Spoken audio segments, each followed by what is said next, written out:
मित्रों, आज हम सुनेंगे हिमाचल प्रदेश की एक लोक कथा। कथा का शीर्षक है कब आएगा बसंत। चंद्रताल झील लाहौल को स्पीति नदी से मिलाने वाली घाटी कुंजम ला के बगल में एक तराई में थी। सर्दियों में झील का ऊपर का पानी जम जाता था। गर्मियों में घनी हरी घास से भरे पर्वत के ढलान सुंदर दिखाई पड़ते थे। चंद्रताल के जल में बर्फीली चोटियों के प्रतिबिंब का दृश्य बड़ा मनोहारी लगता था। आसपास के गांव के गडरिये अपनी भेड़ों को लेकर वहां आया करते। भेड़ वहां के चरागाहों को छोड़कर जाना नहीं चाहते थे, इसलिए अधिकतर गडरिये जाड़ा आने तक वहीं रुक जाते थे। नीमा चंद्रताल के सबसे निकट वाले गांव हंसे का निवासी था। वो अपने भाई और उसकी पत्नी डोलमा के साथ रहता था। डोलमा लड़ाकी औरत थी। सर्दियों में जब नीमा घर पर होता, डोलमा उसके घर के कई काम करवाया करती थी, जैसे लकड़ी कटवाना, पानी लाना इत्यादि। वो बोलने में तेज तर्रार थी और उसे सुबह से शाम तक परेशान किया करती थी। डोलमा उससे अक्सर कहती थी, तुम एक बीवी लेकर आओ जो तुम्हें और मुझे मदद कर सके, फिर तुम जो चाहोगे हर चीज़ मिल जाएगी। नीमा हमेशा गर्मियों के आने का इंतज़ार करता रहता, क्योंकि तभी वो पर्वत के हरे भरे ढलानों पर भेड़ों को चराने के लिए ले जाता था। वो डोलमा के दिए खाने पीने का सामान अपने साथ ले जाता। भेड़ों को पहाड़ों पर चढ़ने में बड़ा मज़ा आता। हरी घरी घास पर पांव पड़ते ही वे उछलने कूदने लग जाते थे। नीमा उन्हें आज़ाद छोड़ देता और खुद किसी एक गुफा को साफ सुथरा कर खाने पीने का सामान रखने तथा भेड़ों के लिए बाड़े बनाने में व्यस्त हो जाता। ये सब कर लेने के बाद गुफा के सामने सूखी पत्तियों के बिछौने पर वो लेट जाता और मुलकिला पहाड़ की चोटियों पर मंडराते बादलों को निहारता रहता। शाम को वो भेड़ों को हाँक कर बाड़े के अंदर ले जाता। फिर वो खाना खाता और बहुचर्चित चंद्रताल की परी के बारे में सपने देखता हुआ सो जाता। एक बार जब पूर्णिमा की रात थी, नीमा झील के किनारे अंगीठी के बगल में बैठा था। उसे नींद नहीं आ रही थी और वो विचार शून्य होकर चंद्रताल के स्वच्छ जल में चंद्रमा के प्रतिबिंब पर मुग्ध हो रहा था। तभी वो किसी स्त्री का कंठ स्वर सुनकर चौंक गया। क्या वो उसकी कल्पना मात्र थी? उसे संदेह हुआ, लेकिन उसे पूरा विश्वास था कि उसने किसी स्त्री का स्वर सुना है। उसने पीछे मुड़कर देखा। कुछ दूरी पर झील के किनारे सचमुच एक सुंदर युवती महीन धवल वस्त्र में लिपटी खड़ी मुस्कुरा रही थी।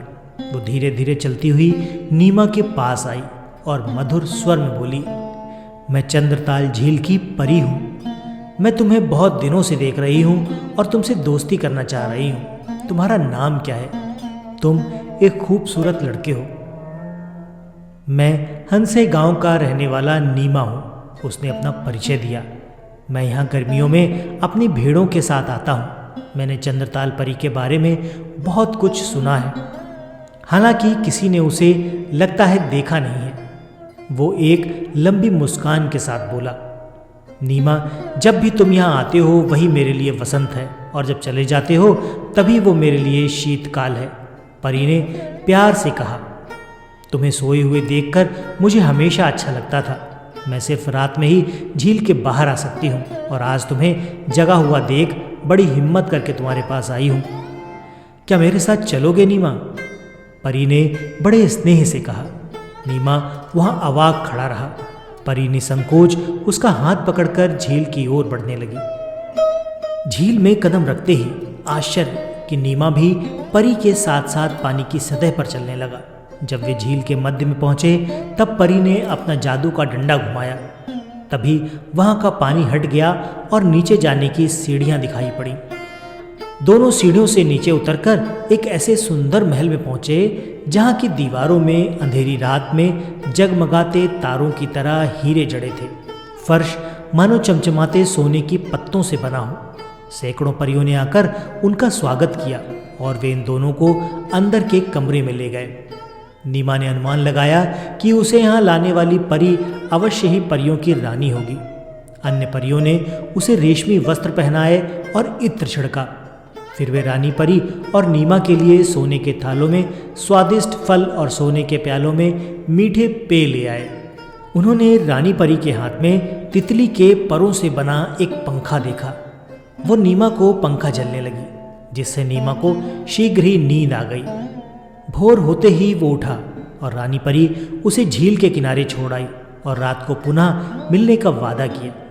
नीमा जल्दी से बाड़े की ओर गया और अपने भेड़ों के बाड़े का दरवाज़ा खोल दिया। रानी परी हर रात नीमा को अपने महल में ले जाती और दूसरे दिन सवेरे छोड़ जाती। गर्मियों के दिन जैसे तैसे बीतने लगे। वो चिंतित रहने लगा कि सर्दियों के आने पर क्या होगा। एक दिन उसने हवा में ठंड महसूस की, मैदान में तुषार दिखाई पड़ा और शाम तक झील जम गई। उस रात को उसने परी से कहा कि उसे वापस जाना होगा, क्योंकि मुलकिला के ढलानों पर बहुत कम हरी घास है। यदि वो भेड़ों को तराई में नहीं ले गया तो वे बच नहीं पाएंगे। रानी परी उदास हो गई और उसने अनुरोध किया, नीमा, वादा करो कि वसंत ऋतु में जब फूल खिलने लगेंगे और पर्वत के ढलानों पर हरी घास फिर से उगाएगी, तब तुम ज़रूर आओगे। मैं लंबे शीतकाल तक तुम्हारा इंतज़ार करूँगी। ये भी वादा करो कि हम दोनों की मुलाकात के बारे में तुम किसी से कुछ नहीं बोलोगे। नीमा ने वादा कर दिया। जब परी रानी झील के तट से चली गई, तब नीमा की निगाहें तब तक उस पर टिकी रहीं जब तक उसने झील के मध्य में पहुंचकर जादू की छड़ी नहीं घुमाई। अगले ही क्षण वो अदृश्य हो गई। नीमा के मुंह से दुख की एक आह निकल गई। वो भेड़ों के साथ अपने गांव की ओर चल पड़ा। भेड़ ठंडी हवा से बचने के लिए तेज दौड़ने लगी। उस जाड़े के मौसम में डोलमा ने देखा कि नीमा ज़्यादातर अकेला रहता है। कभी कभी वो देर से सवालों का जवाब देता है। अभी सर्दियां ख़त्म ही नहीं हुई थीं, लेकिन हर रोज़ सवेरे नीमा क्षितिज को निहारता रहता था। सूरज चोटियों से बाहर देर से निकलता था। घास अभी भी भूरी थी और पेड़ पौधे सूखे थे। अभी फूलों में कलियां ही नहीं फूटी थीं। एक दिन डोलमा ने देखा कि नीमा पर्वतों की ओर जाने की तैयारी कर रहा है। जब उसने खाने का सामान मांगा तो डोलमा चकित रह गई। नीमा, गर्मियाँ अभी शुरू नहीं हुई हैं, अभी भी बर्फ जमी है। भेड़ मर जाएंगे। बर्फ पिघलने में 1-2 सप्ताह और लग जाएंगे। नीमा ने बहुत देर तक कोई उत्तर नहीं दिया। डोलमा ने सोचा कि उसे विचारों में खोने नहीं देना चाहिए। उसने उसे पुकारा, नीमा, यहाँ आओ और कुछ लकड़ियाँ काट दो। वो अभी भी गहरे विचारों में खोया था। नीमा, डोलमा चीखती हुई बोली, तुम अपने को क्या समझते हो, स्पीति का देवता? और तुम क्या चाहते हो? मैं सोने के प्याले में हुजूर की सेवा में गर्म शोरबा परोस कर रख दूं? नीमा ने डोलमा को कभी उलाहना नहीं दिया था, लेकिन आज उस पर नाराज था। शोरबा तुम इसे कहते हो? ये तो जादूगरनी की शराब है। याग भी इसे देखकर मुंह फेर लेगा। डोलमा को लगा कि मानो किसी तेज धार से उस पर वार कर दिया गया हो। अच्छा, तो तुम्हें मेरा खाना पसंद नहीं आता? तुम्हारी बात से तो लगता है जैसे चंद्रताल की परी तुम्हें सोने के प्याले में मदिरा पिला रही हो। पूरी पिछली गर्मियों में यही तो होता रहा। वो हर रात आकर मुझे ले जाती और सुबह में छोड़ जाती। वो हर रात आकर मुझे ले जाती और सुबह में छोड़ जाती। तुम्हें क्या पता? अचानक नीमा को याद आया कि रानी परी ने उसे उसके साथ मुलाकात की बात किसी को बताने से मना किया था। तो ये बात है, तब उसी परी के पास क्यों नहीं चले जाते? डोलमा फूट पड़ी, पर शीघ्र ही उसने महसूस किया कि उसे इतना कठोर नहीं होना चाहिए था। तभी अचानक नीमा घर से बाहर निकल गया। नीमा सीधे निकट के मठ में जाकर प्रार्थना करने लगा। उसने प्रार्थना की कि गर्मियाँ जल्दी शुरू हो जाएं। कुछ देर बाद वो घर जाकर लकड़ियाँ काटने लगा। आवाज़ सुनकर डोलमा बाहर आई और सिर्फ मुस्कुराई।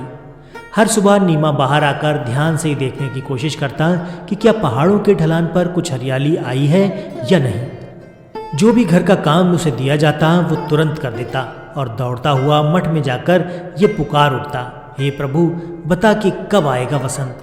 और आखिरकार जब बसंत आ गया, वो अपनी भेड़ों को लेकर मूल किला की ओर चल पड़ा। उसने गुफा की सफाई की, भेड़ों के लिए बाड़ा बनाया और वो रात में झील के तट पर जाकर रानी परी की प्रतीक्षा करने लगा। लेकिन वो नहीं आई।